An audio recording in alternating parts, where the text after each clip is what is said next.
Amigos, bienvenidos a USA en español. Información de último minuto. El secretario de Estado Marco Rubio desata toda su furia en contra de senadores demócratas en el Congreso de los Estados Unidos.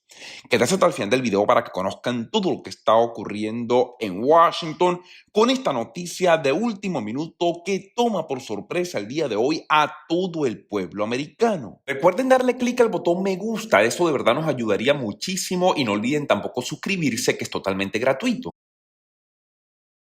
Pues comenzamos, amigos, y les cuento lo que ha ocurrido el día de hoy en el Congreso de los Estados Unidos. Hace solamente pocos minutos ha dejado con la boca abierta prácticamente a todo el país.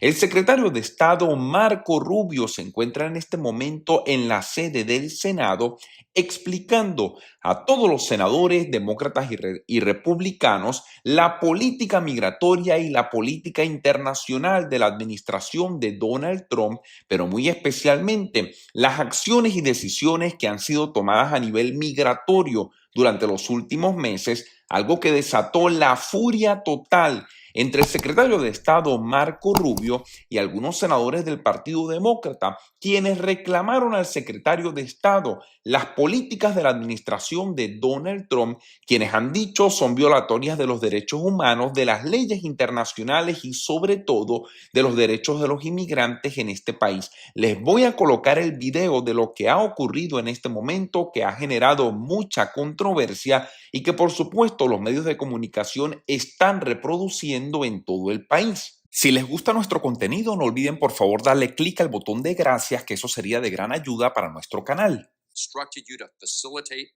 the return to the United States of Abrego Garcia, who the administration admitted was wrongfully deported to El Salvador. Your response? You've openly flouted judicial orders. When asked whether you have been in touch with El Salvador to return Abrego Garcia, you boasted, quote, "I would never tell you that. And you know who else I would never tell? A judge." Clearly, you don't care about the Fifth Amendment right to due process, and you don't care about the First Amendment either, since you've been very busy snatching students off of college campuses for exercising their right to free speech. You dredged up a relic from the McCarthy era to claim that student protesters posed a threat to the foreign policy of the United States. Give me a break, Mr. Secretary. You know as well as I do this isn't about national security, it's about punishing free speech.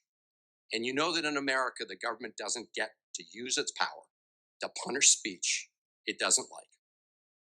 Yet in March, you boasted about revoking student visas, saying, and I'm quoting, "We do it every day. Every time I find one of these lunatics, I take away their visa," unquote. Let's look at one of those lunatics, Mr. Secretary, Ms. Ozturk. Her crime was co-authoring an op-ed in her college paper critical of Tufts University's response to the war in Gaza. Your own department found zero links to terrorism, no anti-Semitic statements, but you still yanked her visa and shipped her off to detention in Louisiana. And the list goes on and on. The federal judge in the case of Mohsen Madawi, who was the Columbia student who was ambushed by federal agents at his citizenship appointment, said, and I quote, this is the judge, "Legal residents not charged with crimes or misconduct are being arrested and threatened with deportation for stating their views on the political issues of the day. Our nation has seen times like this before, especially during the Red Scare and Palmer raids. Like the McCarthy-era witch hunts of the 1950s, your campaign of fear and repression is eating away at foundational values of our democracy. Back then, it took one voice, Attorney Joseph Welch, to cut through the hysteria with a simple question that marked the beginning of the end of that shameful era. He asked Senator McCarthy, have you no sense of decency? And I would ask you the same, Secretary Rubio. You have shown through your words and your actions what the answer is. And I have to tell you directly and personally that I regret voting for you for Secretary of State. I yield back. May I respond? You may sit. Well, first of all, your regret for voting for me confirms I'm doing a good job based on what I know. Well, that's just a flippant statement, Mr. Secretary. Can I respond, Mr. Chairman? You Mr. may. Chairman? I didn't ask Senator, questions. please let the Secretary. I'd be happy to, but then I can respond to his Your time's up, Senator, and willfully used, I might add. well- Your remarks do not represent the view of this committee. Well, Mr. Chairman, Secretary, please. Well, I can't respond to everything he said because much of these are untrue, but I'll go through a few. First of all, I'm actually very proud of the work we've done with USAID. For example, I don't regret cutting $10 million for male circumcisions in Mozambique. I don't know how that makes us stronger and more prosperous as a nation. I don't regret psychosocial support services. I for raised USAID. Sudan, Mr. Secretary. Can I respond, not Mr. Mozambique. Chairman, or do I? Senator, I'd ask you to suspend. You had 7 straight minutes. I chose railing to them. use my time that way, Mr. Chairman. That's my right to Please use my time suspend. that way. Secretary Rubio. Well, I can go on. I mean, there's other things here. We spent $227,000 for Big Cat's YouTube channel from USAID. We spent $14 million for social cohesion in Mali, whatever the hell that means. So I can go on and on. I got the list here, and there's more. I didn't even bring the whole list. In the case of El Salvador, absolutely. Absolutely. We deported gang members, including the one you had a margarita with. And that guy is a human trafficker, and that guy is a gangbanger, and the evidence is going to be clear in the days to come. Mr. You're going to see Chairman, who you went to look, defend. I'm sorry, Please, Mr. Chairman. Secretary No. Rubio has the floor. Mr. Chairman, he can't make unsubstantiated comments Senator, like that. Secretary Rubio has the floor. You've had Secretary your time. Rubio should take that testimony to the federal court of the Senator, United States because well, he hasn't done it under oath. Here's another point, okay?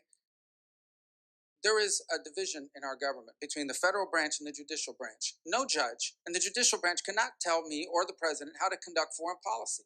No judge can tell me how I have to outreach to a foreign partner or what I need to say to them. And if I do reach to that foreign partner and talk to them, I have under no obligation to share that with the judiciary branch. Just like a judge cannot order me to negotiate with a foreign minister of Russia, they cannot order me to negotiate with a foreign minister or the president of El Salvador. And if I did negotiate with them, which we have responded to them, and we've told them, we've had communications with the president of El Salvador, I am under no obligation, under our division of powers in this country, and to share with the judicial branch how I conducted diplomacy of the United States. It would actually be counterproductive. If I started sharing with courts, or frankly, with the media, my conversations with foreign leaders and all of their details, no foreign leader would talk to me again, and we would break trust with them. So I have complied with every court order. What I won't comply with is an order to disclose what I'm saying and what we're talking about with a foreign leader, because then they won't talk to me. Diplomacy doesn't work that way. About the student visas, let me say this. I don't deport anybody, and I don't snatch anybody. The State Department does not have officers in the street snatching everybody. What I do is revoke visas, and it's very simple. A visa is not a right, it is a privilege. People apply for student visas to come into the United States and study.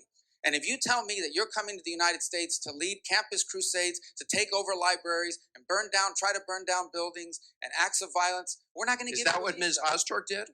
We're not going to give you a visa. Is that what she and if did? you do Come that, on, Mr. Secretary. and every single You're one of just these blowing cases, the smoke factors here are now. different. Senator, The bottom line is, if you're Senator, coming here to stir up trouble on our campuses, we will deny you a visa.